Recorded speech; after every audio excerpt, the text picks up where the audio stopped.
Okay, this is Dave here. We're talking about lines of credit. I'm going to show you how to use them, where to get them, all that stuff. So first thing is, who's approving lines of credit? Let's go ahead and do that right away. Let's go ahead and pull up a Word document. Sorry about that. And we're going to go over that. So there's three primary sources. One is Compass Bank. And Compass Bank is by far the highest approval rate right now. If you have a 680 credit score or higher, even sometimes a little bit below 680, they're typically going to approve you. Now, they're like any other bank. You don't want all your credit cards maxed out, even though you have a 680 credit score or higher when you apply. You want to start moving some of that money first, as in the previous couple videos, right? You want to get it really below 70%, something like that. Another thing about Compass Bank is they don't verify income. So you want to do the simplified line of credit. So I'll just go ahead and put it here. Simplified line of credit is what they do. It's typically under 20 or 25,000, less than 25K, and then they don't verify income. So if you're self-employed, it's good. If you have a home-based business, be very optimistic about your income. You don't have to apply with your spouse to use your spouse's income. So you don't apply with your spouse ever. You apply individually, and then you put your spouse's income under other. So these are all great reasons for Compass Bank. Very, very high approval rate. And then you'll open a Compass Bank checking account so that you can transfer money back and forth from the line to the checking account, and that's how it works best, okay? Don't worry about rates, not a big deal, because as you'll see in the video, it doesn't matter that much. The second choice is U.S. Bank. Really high approval rate, but you typically have to be a client for them for 3 to 4 months. So you definitely want to use U.S. Bank as part of your process for getting out of debt. So what we normally do is, and I haven't done a video on it yet, I will do it. I tell people after they go through the Citi Financial Discover, we typically go to U.S. Bank, open up a checking account. I know you're not going to use it, and then you get a 0% card for 6 months. They're approving like tons of people. And then we start that process of, okay, 3-4 months later, we may open up a U.S. Bank line of credit as a backup, or maybe our primary if we don't open the Compass Bank. So U.S. Banks are a big resource. I'm not putting any links for these two. You can just Google U.S. Bank, the ones closest to you, or Compass Bank. I kind of just did the 0% credit card for U.S. Bank now too, so I guess I don't have to do another video. The next one I'm seeing a lot of approvals on, which is quite surprising to me, is Wells Fargo right now. But we're seeing it with their current customers. So I haven't sent anybody to Wells Fargo that's not a current customer. What we've been doing is people who've been banking with Wells Fargo have been applying for their lines of credit and getting approved at a very high rate. So those are the three banks. Now, once you get the line of credit, let's talk about how you're going to use it. We're going to talk about thresholds. The first thing is, typically they'll be anywhere from $10,000 to $20,000. It doesn't really matter as much. The approval rate, how much you're approved for, people get caught up in. I like it to be double your income. So if you're making $5,000 a month and you get a line of credit for 10, that's fine. And if it's for a little less or a little more, that's great too. And I'll show you how to use that. But the key to using a line of credit is to pay off debt with it and then use it, have it function similar to you using it as your primary checking account. And there's different ways you do that based on the type of line of credit and how it functions. But it's really logical stuff. Okay, so the first thing, you open up the line of credit. You remember in the other class, and we've got 20,000 here, and I don't care if the rate's 12%. Okay, all right. So I did a rate of 12%, because what's going to happen is, because your cash flow is moving against it, you're really not paying the rate that you think you're paying. Okay, so people get caught up in that. But let's just do an example of someone with a mortgage only, where we get approved for $20,000 at 12% and decide how much of the line of credit to use to pay down a mortgage, right, based on all this stuff. So if I go back into the mortgage, we get a mortgage at 5.625%. Do I use that full 20 grand at 12? A lot of people can't grasp that concept. So I'm going to try to show you, okay? So here's kind of how it works. Let's say I went ahead and put $20,000 on from there. You'll see that I got $179 in interest charges on the line, right? So we go over to the loan calculator and we put in $20,000. Okay. Well, you can see here Oh, I should have done it the next line down. Let's do it here. You can see here that the principal and interest changed only by $100, right? So I might back this down. I might just make a lump sum payment on my mortgage of $15,000. Okay, and I'm going to change it here. See what my interest charges are. It's $126. Then I go back over here and I go to $15,000. All right, so we're still about 80. Maybe I can go down to 10,000. All right, and we've got what, 33 bucks, 43 bucks, $50 change in interest there. And I'm going to go 10,000 here to change it. And we're close. So we're much closer spread there. So that's what I would do. I'd probably make, if I had a higher rate line of credit, and the reason why it depends, what determines a lot of that is how much cash is moving against it, which is hard for people to compute. And there's going to be no payment on the line of credit. Now, it's not exactly perfect, but keep in mind, remember that we're accelerating our mortgage by 25 months by doing it and taking off 2 years. But also notice, as I get down, move farther along the amortization table, I'm increasing my principal per month and my regular payment by $3 a month here versus, only $1.50 there.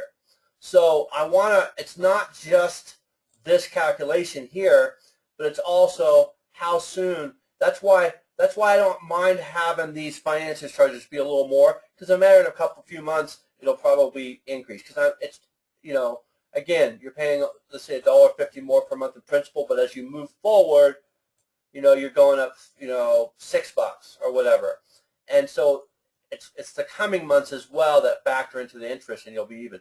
Not to mention when you do the credit card float and you put it all together, that's perfect. So that's a really extreme example of a bad interest rate line of credit that still works with the system. People often get caught up on that, so I figured I'd throw it in the video. Now, but typically you're going to be, 7, 8, 9, whatever it is, just call it 8. All right, so that's kind of how the mortgage is. So you determine by playing with those numbers back and forth.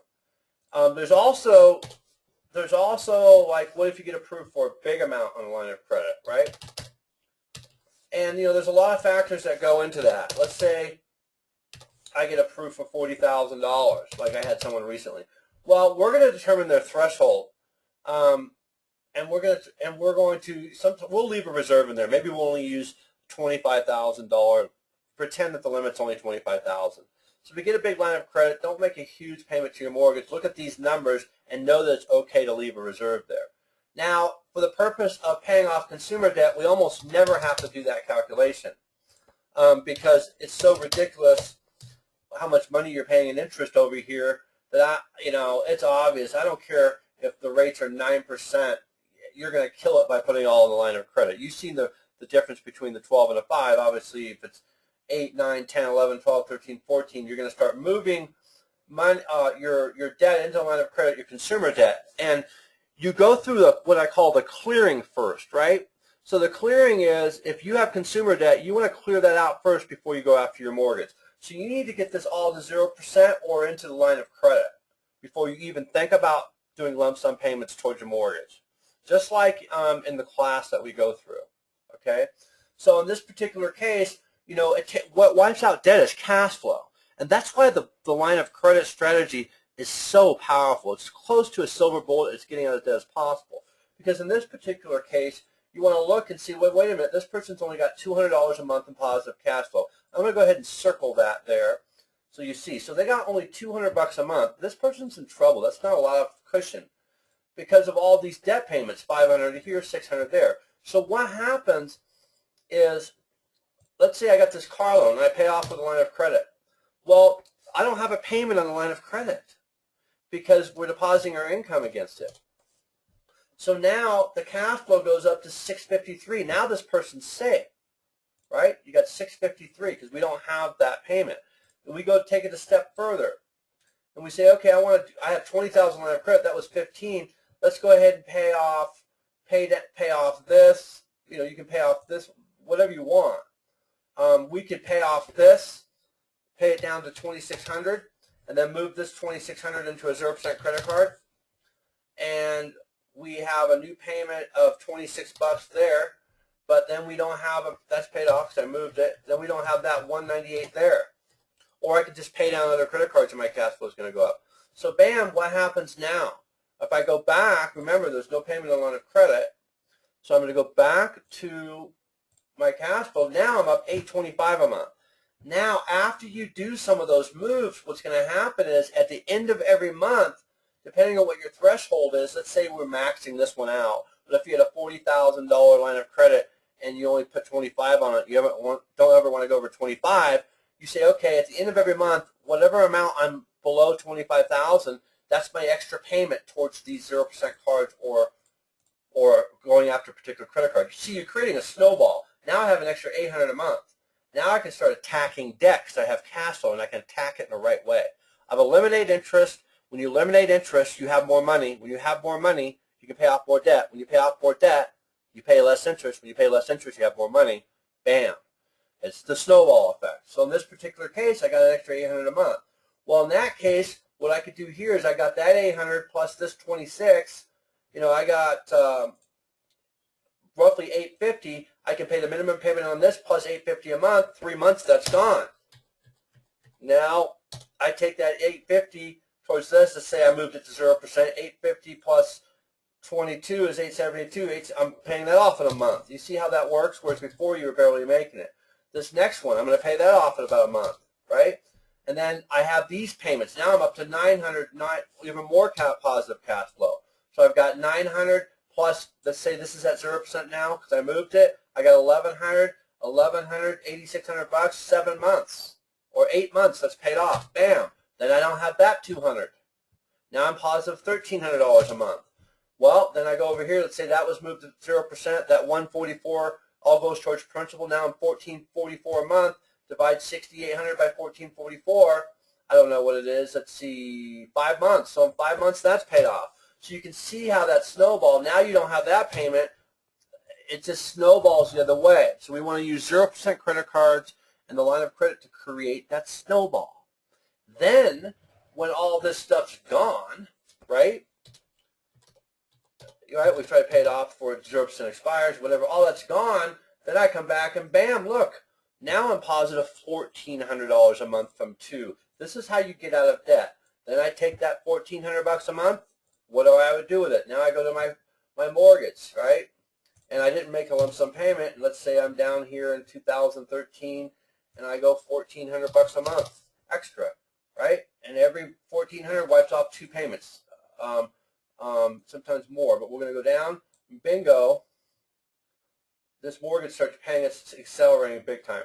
So what happens is, right here, I went ahead and paid this mortgage off in like 8 years or whatever from someone who's going to go bankrupt. So that's the power of the line of credit, and that's how you use it. Now, oftentimes you'll get approved for a line of credit where you will only have convenience checks or something. Very, very typical with Compass Bank, okay?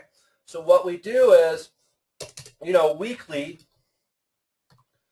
we get paid, whenever we get paid, whenever you get paid anything, it goes into your Compass line of your Compass checking account, right? Your direct deposits, and then transferred immediately into the line of credit. So what happens is you're making multiple deposits a month towards the line of credit, which count as a payment. That's why you never have a payment. All your income, every penny, right? And then you got to pay bills. So maybe once a week, transfer the amount to pay bills for that week one time to your Compass checking account and write the checks and pay the bills. It's really that easy. Now there are lines of credit where you just have a checks for them and you just write checks or whatever. You got to look at if they charge you a cash advance fee on it. I know Compass Bank, when you transfer back and forth between the checking account and line of credit, there's no transfer fees and there's no balance transfer fees and all that stuff. So anyways, that's where you get lines of credit, and that's how you use them. Great, fantastic. We'll see you guys on the next video.